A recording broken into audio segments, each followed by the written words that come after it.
에베소서 5장 18절에서 21절 하나님의 말씀을 들으십시오. 술 취하지 말라. 이는 방탕한 것이니 오직 성령으로 충만함을 받으라. 시와 찬송과 신령한 노래들로 서로 화답하며 너희의 마음으로 주께 노래하며 찬송하며 범사의 우리 주 예수 그리스도의 이름으로 항상 아버지 하나님께 감사하며 그리스도를 경외함으로 피차 복종하라. 아멘. 잠시 제가 기도하겠습니다. 복되신 하나님 아버지, 오늘도 저희들이 이 시간 주님의 말씀을 듣고자 이 자리에 나왔습니다. 성령 하나님, 이 시간 역사하셔서 듣는 자와 전하는 자 모두가 하나님의 뜻에 온전히 귀를 기울이는 복된 시간 되도록 인도하여 주옵소서. 하나님의 뜻을 잘 깨닫고 저희가 순종의 자리로 나아가서 하나님 앞에 합당한 영광 올려드릴 수 있도록 귀한 은혜 허락하여 주옵소서. 예수님의 이름으로 기도드립니다. 아멘. 지난주에 이제 제가 코로나 때문에 함께 회집하지 못하였는데요. 저희 좀 이렇게 불편함 때문에 이렇게 육체의 그 연약함 때문에 여러 가지 또 불편함을 드린 것 같아 좀 죄송한 마음도 있습니다. 이제 두 번째 걸렸는데 조금 첫 번째보다 많이 이제 아프기도 했고 약을 또 많이 먹어서 그런지 조금 이제 중후반 이후에는 조금 이렇게 몸이 많이 처지기도 하고 좀 그랬었는데 그래도 잘 회복돼서 오늘 함께 예배 드릴 수 있어서 참 감사한 마음입니다. 하나님께서는 우리의 그 육체의 어떤 연약함을 뛰어넘어서 새 힘을 또 주시는 분이시고 우리의 한계를 또 깨닫게도 하시고 또 그 한계를 주님의 의지함으로 또 이겨낼 수 있게도 하시는 분이신 것 같습니다. 그래서 이제 제가 그 지난주에 원래 한 번에 다 이제 15절부터 21절까지 지혜로운 자 또 성령 충만한 삶 이렇게 이어서 말씀을 나누려고 했는데 부득이하게 이제 녹음해서 올려야 됐기 때문에 지혜로운 그 삶에 대한 부분들을 중심으로 말씀을 좀 나누었습니다. 지혜로운 자는 세월을 아끼는 사람입니다. 모든 기회를 잘 활용하여서 어떻게 하면 하나님께 더 영광을 돌릴 수 있을지를 고민하면서 살아가는 사람이 지혜로운 사람입니다. 저희가 이제 모든 어떤 일들을 하나하나 선택하고 행할 때에 단순히 이제 생각 없이 살아가는 것이 아니라 우리의 삶의 경중을 잘 따져야 되는 거죠.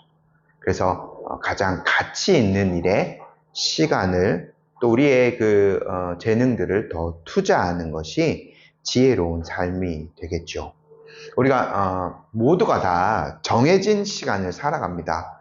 우리가 언제까지 이제 태어난 것은 다 알지만 언제까지 살지는 모르지만 하나님께서 정해진 시간을 살아가는 거죠. 길다고 더 가치 있는 삶을 살아가는 것이 아니라 한정된 삶, 하나님께서 정하신 삶을 살아가더라도 어떠한 것이 하나님의 뜻을 이루는 것인가를 잘 생각해서 그것을 이제 더 이루면서 살아가는 것이 지혜로운 삶이 되는 것이겠죠. 어리석은 자들은 삶을 생각 없이 그냥 살아갑니다. 무엇이 하나님의 뜻인지에 대해서는 전혀 관심이 없죠. 지혜로운 사람은 하나님의 뜻을 찾기 위해서 부단히 애씁니다. 그래서 하나님의 뜻, 드러난 뜻, 성경에서 명확하게 제시하는 것들이 있죠. 특별히 가장 단순하게 하나님 사랑, 이웃 사랑, 가장 드러난 그 하나님의 뜻, 그것을 먼저 실천하면서 살아가는 것이 하나님의 뜻을 이루는 삶이고, 이것을 하지 않은 채로 내 개인적인 어떤 하나님의 뜻을 찾고자 애쓴다면 그것은 헛된 수고에 지나지 않을 것입니다. 그리고 이제 개인적인 어떤 선택들, 선택의 문제들, 그런 것에서 어떠한 것이 하나님의 뜻인지를 부단히 고민하며 기도하며 신중하게 그 뜻을 찾고 하루하루를 살아가는 것이 하나님의 뜻을 찾는 삶이 되겠죠. 또 지혜로운 사람은 성령으로 충만한 삶을 살아갑니다. 성령의 지배를 받으며 살아가는 것이 가장 지혜로운 삶이죠. 저희가 오늘은 이것에 대해서 조금 더 살펴보도록 하겠습니다. 18절 말씀 함께 한번 다시 읽어볼까요? 술 취하지 말라. 이는 방탕한 것이니 오직 성령으로 충만함을 받으라. 지혜로운 삶, 시간을 선용한 삶을 살기 위해서는 성령으로 충만해야 합니다. 바울이 그 이전에 부정적으로 하지 말아야 될 것을 먼저 이야기하죠. 술 취하지 말아야 됩니다. 이것은 하나님의 뜻이 아니기 때문에 바울이 대표적으로 술 취하는 것을 들어서 그것 하지 말라라고 성령 충만한 것과 대조되는 것으로 술 취함을 가지고 왔어요. 바울이 술 취함을 이 대조군으로 데리고 온 그 이유가 있습니다. 술 취함은요, 하나님을 모르는 이방인들의 삶의 주요한 특징이거든요. 베드로가요, 이렇게 얘기해요. 그리스도인들이 거듭나기 전에 삶의 행태를 이렇게 얘기하는데, 베드로전서 4장 3절에 너희가 음란과 정욕과 술 취함과 방탕과 향락과 무법한 우상 숭배를 하여 이방인의 뜻을 따라 행한 것은 지나간 때로 조카되다. 지나간 때 이방인의 뜻을 따라 살아가는 삶 중에 술 취함이 들어가 있거든요. 그것은 이방인의 대표적인 삶의 특징 중에 하나라는 거죠. 사도 바울도요, 술 취함을 어둠에 속한 행위라고 말했어요.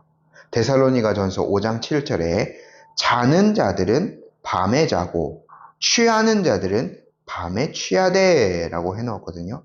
그러니까 이제 육체의 일, 밤에 속한 일, 어둠에 속한 일 중에 하나가 바로 술 취함인 거죠.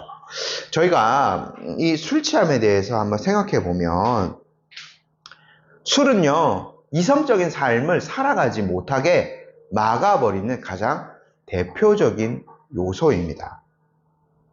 여러 가지 것들이 있죠. 술이라던가 마약이라던가 우리에게 어떤 그 환각을 가져와서 우리의 그 이성을 마비시키는 요소들이 많이 있는데, 요 때부터 아주 오래 전부터 인간은 술을 제조했습니다.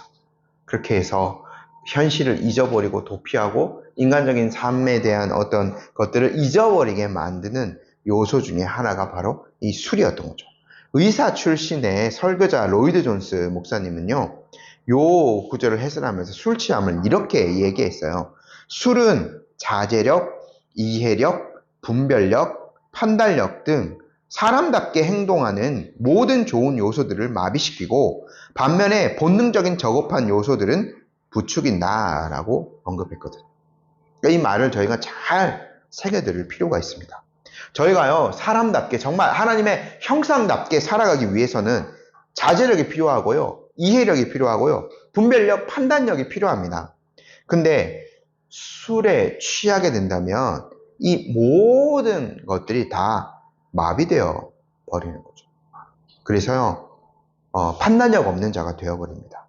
이해력 없는 자가 되어버립니다. 자제력 없는 자가 되어버리는 거죠. 한마디로 술은 방탕함으로 이어지게 만드는 거죠. 삶을 흥청망청거리게 만들어버립니다. 이게 이제 인생의 낭비인 거죠.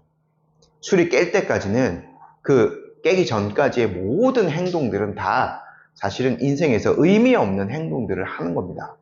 취하고 소리 지르고 토하고 다 의미 없는 행동들이죠. 술 취한 사람들이 가끔씩 이런 얘기하죠. 내가 필름이 끊겨서 무슨 일을 했는지 몰라. 그러면 그 시간만큼은 인생에서 확실하게 낭비한 시간이 되어버리는 거죠. 이성이 마비돼 버리는 겁니다.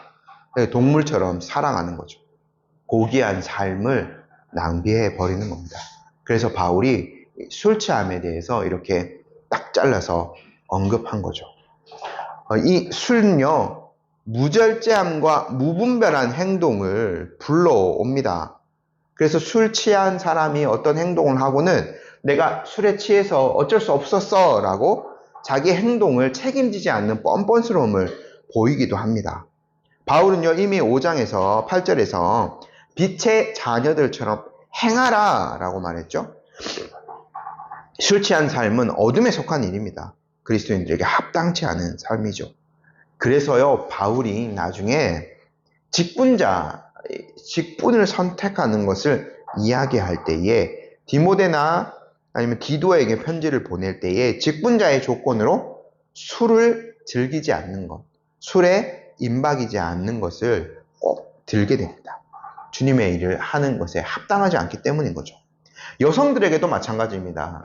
그것이 이런 사람들, 남자들, 직분자들에게만 해당되는 것이 아니라 바울은요, 나이든 그 여자들에게 술의 종이 되지 않도록 가르치라라고 디도에게 명령했습니다. 디도서 2장 3절입니다. 늙은 여자로는 이와 같이 행실이 거룩하여 모함하지 말며 많은 술의 종이 되지 아니하며 선한 것을 가르치는 자들이 되고, 술을 의지하는 자가 되지 말 것을 가르칠 것을 부탁했죠. 대신에 성도들은요, 성령으로 충만해야 됩니다. 성령에 의해서 충만해져야 한다는 거죠. 도구도 되고요, 또 채워지는 요소도 되는 겁니다. 성령께서 개인이나 교회 안에 충만히 임하셔서 영향력을 행사하시고 다스리시고 인도하는 것을 의미합니다. 이것이 바로 성령 충만한 것이죠. 개인이요, 성령으로 충만하면 어떻게 될까요? 성령에 의해서 충만하게 된 사람은 마음과 지성과 의지 모두가 다 성령의 영향과 감화를 받게 됩니다. 아까 말씀드린 데 술은요, 반대되게 모든 그 인간적인 요소들을 다 이렇게 마비시켜버리고 억제시켜버리지만, 인간의 기능을 상실하게 만들지만, 성령은 그 모든 것들을 더 왕성하게 활동력 있고 각성시키는 그런 역할들을 하게 됩니다. 그래서 하나님의 일을 더 잘 감당할 수 있도록 우리가 마음과 지성과 의지, 이 인간의 그런 요소들을 다 성령께서 자극하여서 하나님의 뜻을 이루어갈 수 있도록 왕성하게 힘을 주시는 분이 바로 성령님이신 거죠. 바울이 그리스도의 장성한 분량이 충만한 데까지 자라가야 한다. 개인적으로 교회가 이렇게 자라가야 한다라고 얘기했는데, 그렇게 인도하시는 분이 바로 성령님이신 거죠. 또요, 성령으로 충만하게 되면 온유한 자가 됩니다. 마음과 성품이 부드러워져요. 왜냐하면 이 성령께서는 사랑의 영이시기 때문입니다. 여러분, 우리가 요한복음 한번 기억해 볼 필요가 있는데, 부활하신 예수님께서 제자들에게 나타나셔서 불쑥 이렇게 문을 열지 않고 그냥 불쑥 이렇게 나타나실 때가 있었죠. 그때에 예수님이 그 손에 못자국도 보여주시면서 자신을 증언하셨을 때 그 안에 기쁨이 충만했어요. 예수님이 그 안에 사람들에게 기쁨과 평안을 주셨는데, 그때에 어떤 것을 하셨냐면 한번 들어보십시오. 요한복음 20장 제가 한번 읽어드릴게요. 21, 22절. 예수께서 또 이르시되 너희에게 평강이 있을지어다. 아버지께서 나를 보내신 것 같이 나도 너희를 보내노라. 이 말씀을 하시고 그들을 향하사 숨을 내쉬며 이르시되 성령을 받으라. 너희가 누구의 죄든지 사하면 사하질 것이요 누구의 죄든지 그대로 두면 그대로 있으리라. 예수님이요, 그들을 향하여서 숨을 내쉬면서 성령을 받으라 하셨습니다. 그때에 무엇이 있었냐면 기쁨과 용서와 평안이 있었거든요. 성령님은요, 기쁨과 평안과 용서의 영이 되시는 거예요. 성령으로 충만한 그리스도인은 기쁨으로 충만해지고 평안으로 충만해지고 용서가 충만해지게 되는 거죠. 그래서요, 존 스토트가 이렇게 정리했습니다. 요 18절을요. 지나친 음주는 술 취한 사람을 억제되지 않는 비이성적인 상태로 몰고 감으로써 짐승으로 만들지만, 성령의 충만은 절제되고 이성적인 도덕적 품행으로 이끌어감으로써 그리스도인을 그리스도의 형상으로 변화시킨다. 그리스도의 형상이 이루어지도록 기쁨과 평안과 용서가 넘쳐나는 삶을 살 수 있도록 성령님께서 인도해 주신다는 거죠. 그리고요, 우리가 요 말씀을 생각할 때는 항상 또 공동체적으로 생각해 볼 필요가 있습니다. 우리가 성령 충만을 공동체적으로도 생각해 볼 필요가 있는 거죠. 그래서 이제 교회 전체가요, 성령의 온전한 임재와 능력에 붙들려서 그리스도께서 이루신 평화와 연합을 지키면서 아까 말씀드렸던 대로 머리이신 그리스도께로 자라가는 것으로 성령 충만이 나타납니다. 저희가 사도행전 말씀을 계속 보았었죠. 성령 충만이 먼저 그 안에 있었어요. 그리고 난 다음에 사랑의 열매, 전도의 열매들이 맺혀져 가는 거거든요. 교회가 세상에 가장 선한 영향력을 미칠 수 있는 것은 성령으로 사실은 먼저 충만해지는 겁니다. 그것의 열매로서 모든 좋은 것들이 교회를 통해서 드러나게 되는 거죠. 근데 또 우리가 사실 궁금한 거는 이거일 수도 있습니다. 그러면 어떻게 성령 충만 받을 수 있습니까? 성령 충만 바울이 받으라라고 했는데 막 이렇게 성령 이렇게 그런 찬송 부르면서 막 뜨겁게 막 무엇인가를 하면 성령으로 충만해집니까? 이렇게 생각할 수 있겠죠. 성령 충만을 어떻게 받을 수 있는가? 그것이 사실은 우리가 더 궁금한 것이기도 합니다. 근데 우리가 모든 것, 하나님께서 주시는 모든 것들을 취하는 것은 우리는 믿음이라는 도구를 활용해야 된다는 사실을 결코 잊지 말아야 될 겁니다. 가장 먼저는요, 성령님이 누구이신가? 또 성령님께서 어떠한 사역을 하셨는가에 대한 바른 믿음을 먼저 가지고 있어야 돼요. 성령님이 누구신지도 모르는데 성령 충만 달라고 그냥 기도한다면 그것이 올바른 기도가 될 수 없는 거죠. 성령님은요, 삼위일체 하나님의 한 위격이십니다. 근데 우리가 성부, 성자, 성령님 이렇게 세 번째의 성령님을 위치시키는데 이 가장 능력이 떨어지기 때문에 그런 것이 결코 아니죠. 그래서 논리적인 순서에 의해서 세 번째 성령님이 위치해 계시기 때문에 그렇게 이제 하는 겁니다. 왜냐하면 성령님은요, 아버지와 아들께서 보내시는 영이시기 때문인 거죠. 우리가 성령님을 생각할 때 예수님께서 그 요한복음에서 가르치셨던 것을 결코 잊지 말아야 됩니다. 성령님은 그리스도의 대언자가 되십니다. 자신의 뜻을 예수님께서 내 뜻을 누가 알리겠다? 성령께서 알리실 것이다 이제 말씀하셨거든요. 예수 그리스도께서 승천 이후에 자신의 영을 교회에 보내셨죠. 그래서 교회가 세워지게 하시고 또 특별한 사람들을 움직여서 성경을 기록하게 하셨습니다. 특별히 이 사도들을 중심으로 신약 성경이 기록되게 하셨죠. 그래서 이 성령님께서 사역하셨던 두 가지, 교회를 세우신 영이시고 성경을 기록하게 하신 영이라는 것들을 우리가 잊지 말아야 합니다. 그래서요, 지금도 성령 하나님께서는 이 교회를 통해서 또 자신이 기록한 이 성경 말씀을 통해서 그분의 자녀들을 부르고 계십니다. 이미 그러한 사역을 하셨고 지금도 그러한 사역을 통해서 교회를 통해서 교회의 복음 전파를 통해서 성경 말씀이 전달되어지는 것들을 통해서 그분의 자녀들을 부르고 계신 거죠. 우리가 이러한 성령 하나님의 사역들을 잘 이해합니다. 삼위일체 하나님과 충분한 교제를 누리는 삶이 성령으로 충만한 삶을 살아가는 사실 비결인 거죠. 그리고 성령님께서 이 성경을 기록하셨기 때문에 성령님께서 택하신 몇몇 사람들을 통하여서 이 성경이 기록되어졌기 때문에 우리가 이 말씀을 보고 읽고 듣고 또 이대로 기도하면서 실천하는 것이 사실 성령의 뜻을 살아가는 성령의 뜻을 준행하면서 살아가는 비결인 거죠.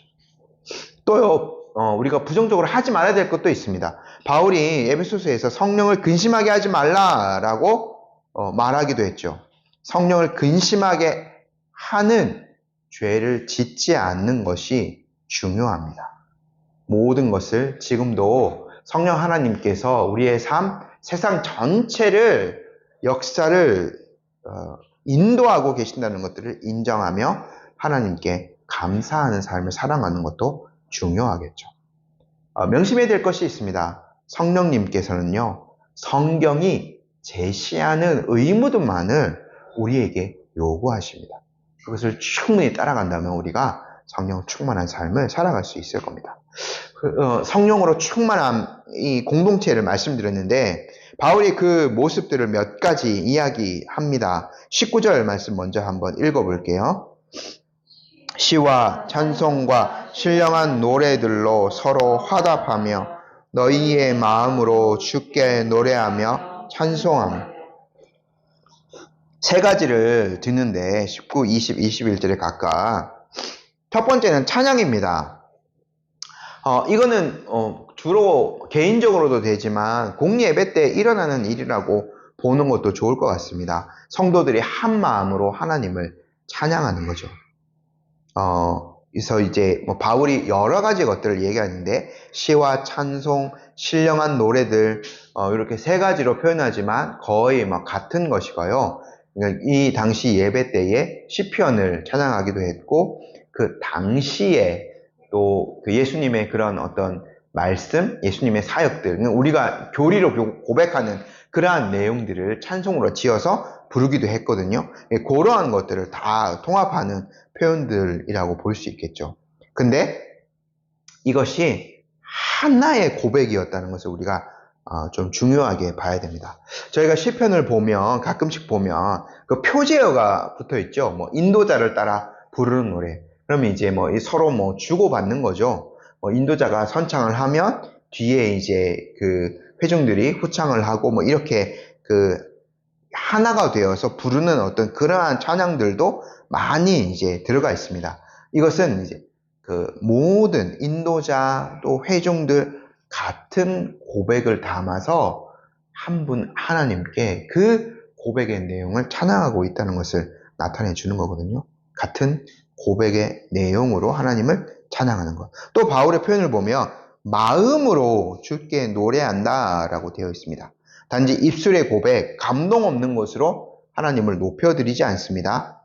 우리가 이 고백하는 그 찬양의 내용들을 실제로 마음에 담아서 하나님을 높여드리고 그분의 선하심을 찬양합니다. 그러면서 우리 이 교회 안에 또 개인적으로 주님의 일하심이 더욱더 드러나게 되는 거죠.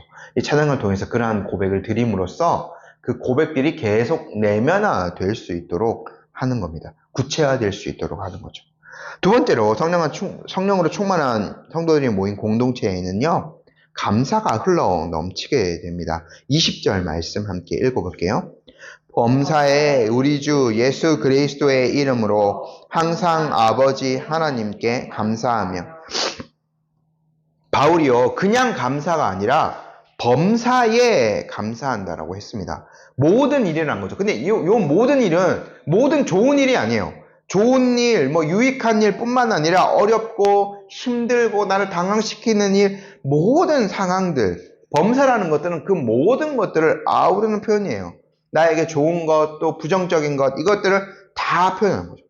어렵고 힘든 상황에도 감사가 흘러 넘치는 것을 의미합니다.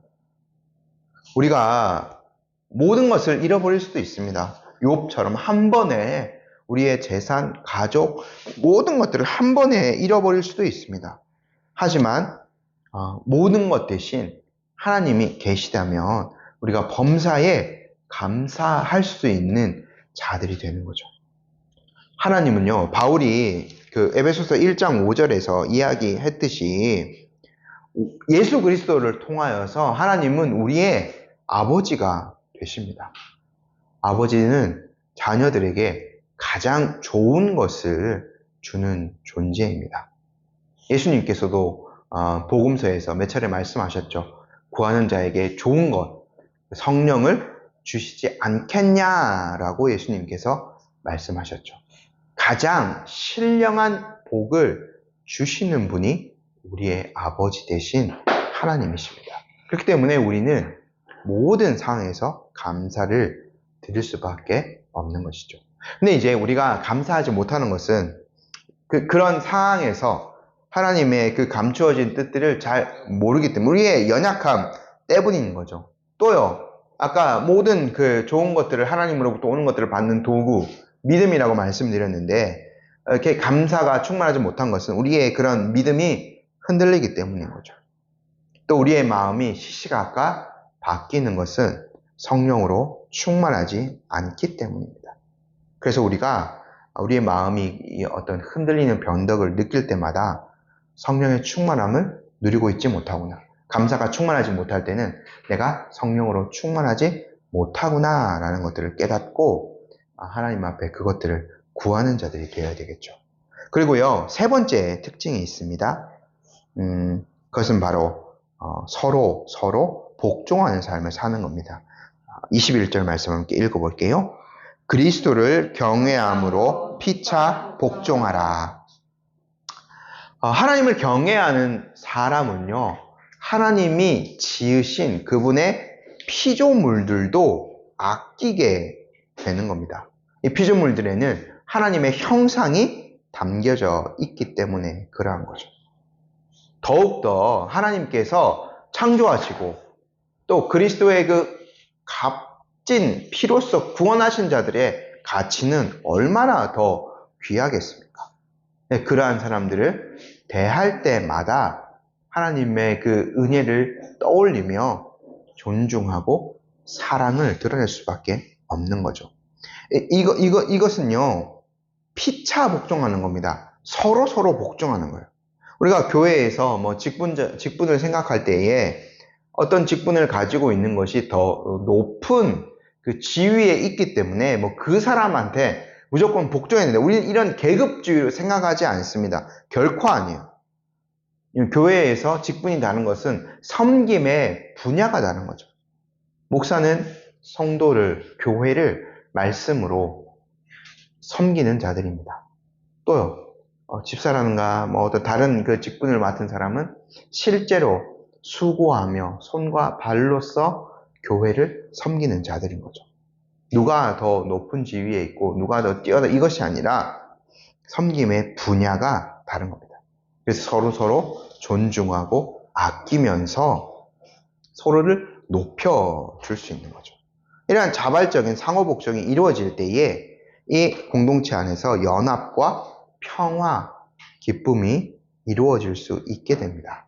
여기에는요, 어떠한 한 사람도 소외될 수 없어요. 공동체에 있는 가장 연약한 사람, 가장 어리고 또 힘이 없고 그런 사람일지라도 하나님의 형상이기 때문에 하나님께서 그리스도의 그 보배로운 피로써 구원하신 자이기 때문에 그 하나님의 형상으로 그 사람을 대하고 서로 복종하고 높여주는 이러한 일들이 있어야 되는 거죠. 근데 바울이 이야기한 것 중에 자발적인 이 상호 복종은요, 그리스도를 경외함으로 이루어져야 된다라고 이야기합니다.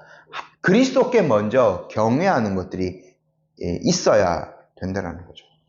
구약 성경에, 구약 시대에 성도의 삶의 가장 중요한 삶의 원리는 하나님을 경외하는 것이었거든요. 신약 성도의 원리도 동일합니다. 그리스도를 경외하는 것이 가장 중요한 삶의 원리입니다. 근데 우리가 경외라는 것을 생각할 때는 결코 거기에 공포감을 집어넣어서는 안 돼요. 이게 공포감 뜻하는 거 아닙니다. 우리가요, 공포감을 가지고 하나님을 섬긴다 하면 생각해 보십시오. 하나님을 아버지라고 부르는데 공포감에 벌벌 떤다고 한번 생각해 보십시오. 만약에 집에 우리의 자녀들이 있는데, 우리 아이들 뭐 있는데, 뭐 하나 행동을 하나하나 하더라도 뭐 부모님의 눈치를 본다고 생각해 보십시오.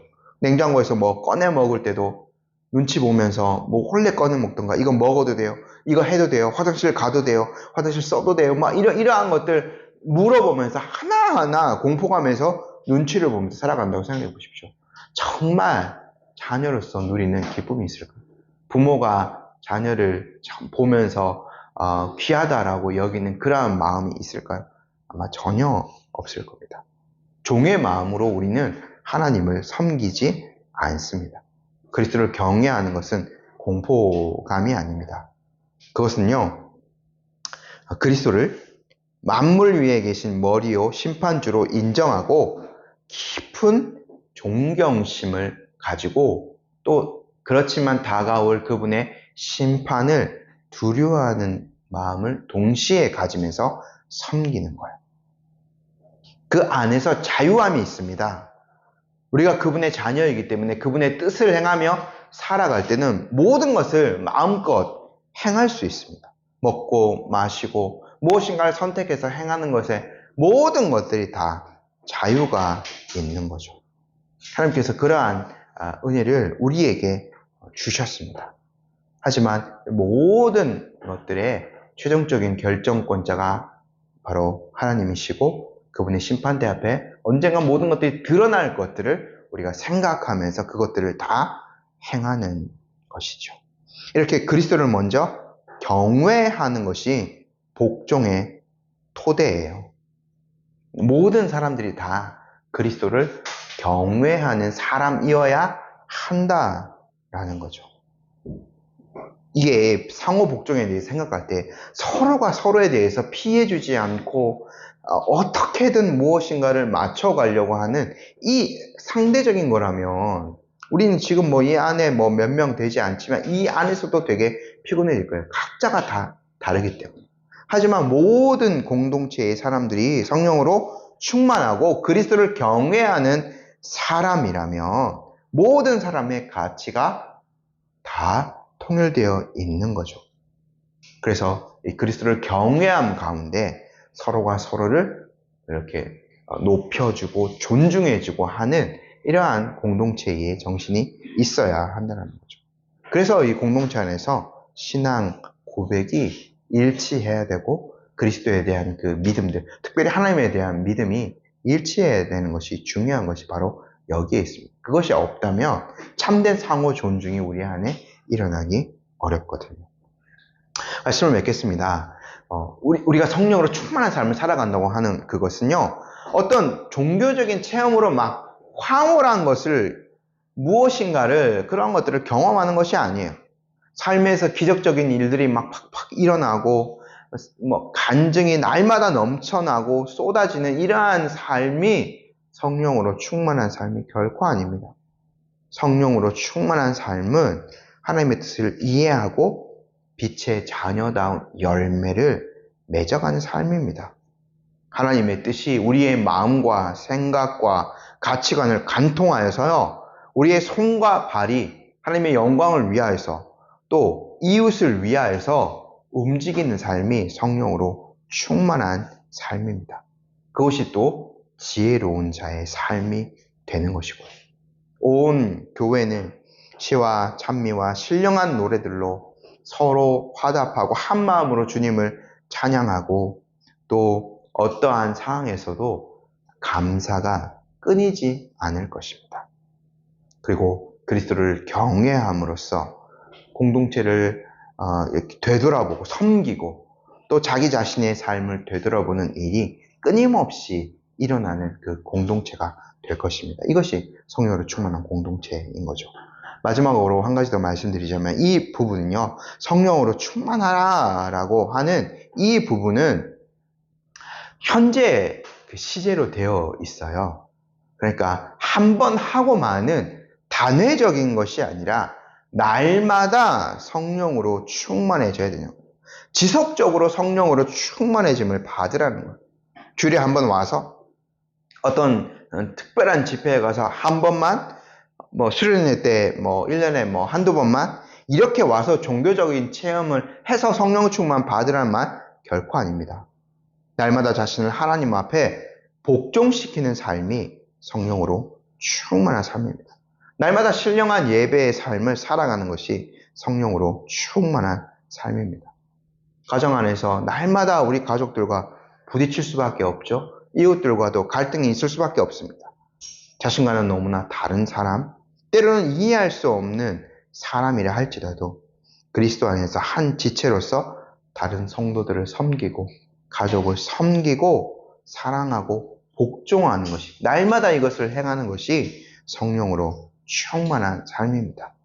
우리 성도님들이 성령 충만한 삶의 그 복됨을 잘 깨닫고 날마다 이렇게 성령으로 충만한 삶을 살아가면서 하나님 주시는 그 기쁨, 은혜, 이러한 것들을 더욱더 누려가시게 되기를 간절히 소망합니다. 아멘. 잠시 함께 저희가 기도하도록 하겠습니다.